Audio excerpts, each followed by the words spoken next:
Assalomu alaykum, hurmatli she'r shaydolari. Men bugun sizlarga topmadingmi degan g'azalimni o'qib beraman. Birinchi chiqishimda topmadim g'azalimni o'qidim. Shu g'azalimga javoban topmadingmi izidan.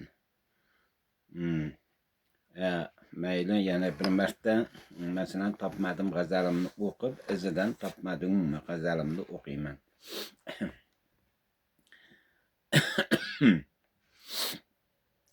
Majnun misol sahro chiqdim, Layli jonim topmadim. Navoiydek mehr izlab, ul mehribonim topmadim. G'arib jondek yakka bo'ldim, yo'qdir ko'ngil yo'ldoshim. Ko'zda yoshim yig'lab yurdim, qadrdonim topmadim. Ko'p termilib ko'p izladim, chaman bo'ston bog'larni. Bu ko'nglima do'sti hamdam, gulistonim topmadim. Gul hajrida bulbul bo'lib, nola qildim har sahar. Dil bog'imda chin ochilgan, bog' bo'stonim topmadim. Ey darvishon nido qilma, gar Navoiy topmagan. Aningdek bu bor dunyoda, jon jahonim topmadim. Ey Nurmurod nido qilma, gar Navoiy topmagan. Aningdek bu bor dunyoda, jon jahonim topmadim. Topmadingmi? Ey ko'nglima,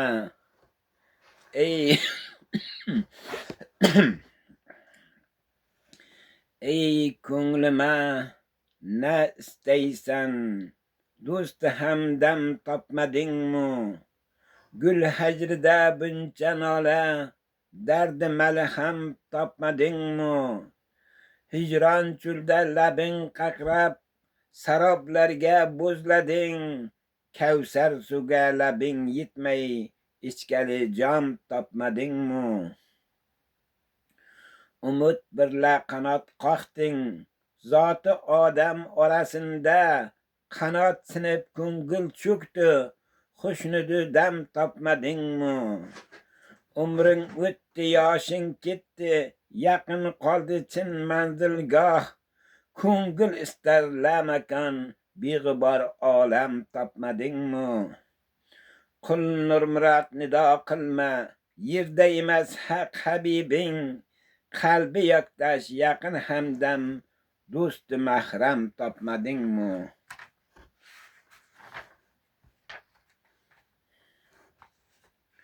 Umid qilma, umid qilma bu yo'llarda.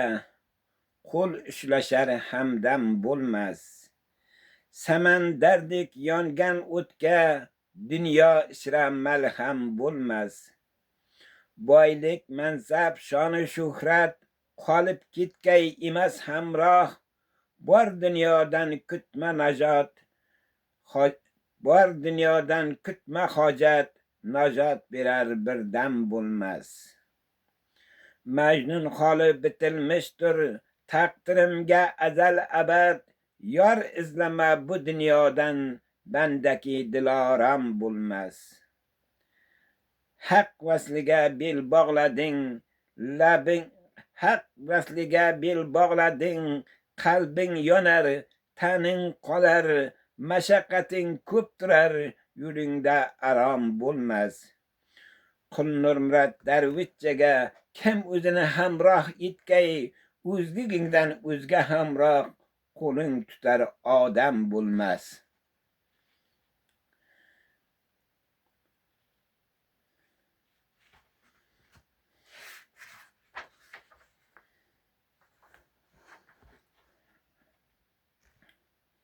Mana g'azallarimdan o'qib berdim.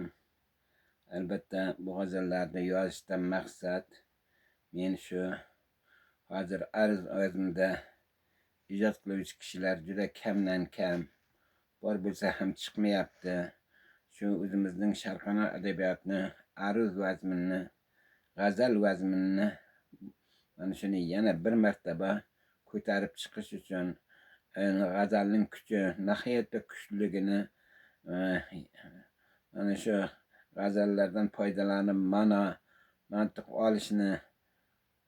olish uchun qolaversa mana shu bobolarimizdek g'azal yozuvchi, g'azalga tushunadigan g'azal yozuvchi insonlar, yoshlardan chiqishini umid bilan so'rayman va yoshlarni shu yo'lga, shu g'azal o'rganish yo'liga chaqiraman.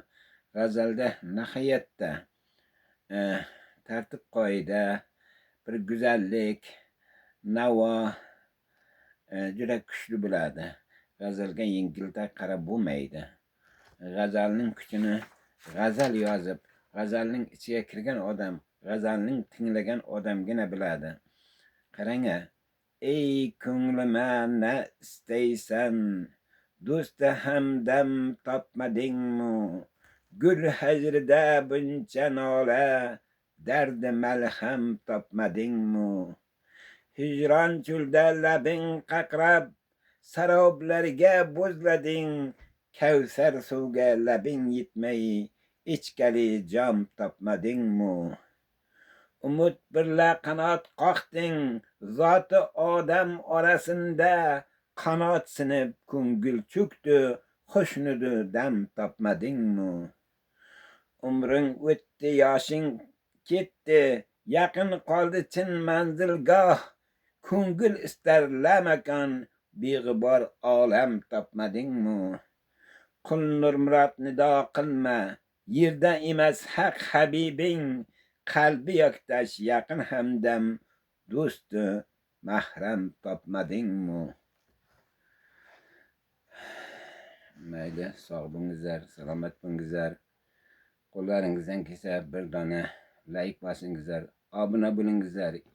Eng asnovnisi mana shu she'rdan, g'azallardan mantiq olib, mazmun olib tushunishga harakat qilingizlar. Fikrlaringiz bo'lsa yozingizlar. Men masalan mana hozir ancha g'azallarimni o'qidim. G'azallarimda masalan layk soni kam ko'rinyapti. Ko'plar menga keyin aytadi, laykingiz qancha bo'ldi? Masalan, nega layk kam degan gaplarni mana ko'rib aytishadi. Meni masalan albatta qo'llab-quvvatlab layklaringizni bosing. Mening laykim asnovni mana shu she'riyatimni insonlarga yetib borishi, insonlar shuni ishdagi mazmun ma'noni anglab, ma'no mazmun olishi meni qiziqtiradi. Men mana shu bobolarimiz yo'lidan, endi Alisher Navoiy deyolmayman, albatta u kishidek, u bobomizdek yozolmaymiz, lekin o'sha yo'lga yaqin holatda ijod qilib, masalan Mashrab boboning g'azallaridek ishqiy holga yaqinlashib, mana shu g'azalni yo'lda ijod qildim. Mana shu g'azalim xalqqa singib yetib borsa, men o'zimni juda baxtli his qilaman.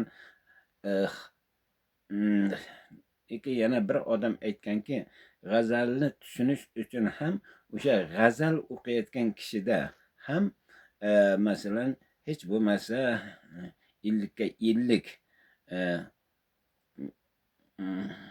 ilm bo'lish kerak. Ilm talab qiladi g'azal o'rganish degan. Albatta tinglovchilar, bu gap ham bechaki emas. Har bir narsani bilish uchun o'sha narsani puxta o'rganib, o'sha narsaga kirish kerak. Kitobni ham bir o'qishda, masalan, bir qo'lga olganda uni birdan o'qib tushunib qolmaydi. Uning oldin o'qib ichiga kirib olish kerak. Xuddi g'azalning ham qayta-qayta o'qib, uning ichidagi mazmun ma'noni anglab yetib olish kerak. Agar g'azalning ichidagi mazmun ma'noga yetib olgandan keyin inson g'azaldan ajralmaydigan qoladi va o'zi ham ana shunday g'azal yozadigan kishi bo'ladi. Albatta sizlarga mana shu ijodimdan bahramand bo'lib, fikrlaringizni bildirib, layklaringizni bosib, obuna bo'lib meni qo'llab turasizlar degan umiddaman. Sog' bo'lingizlar, salomat bo'lingizlar.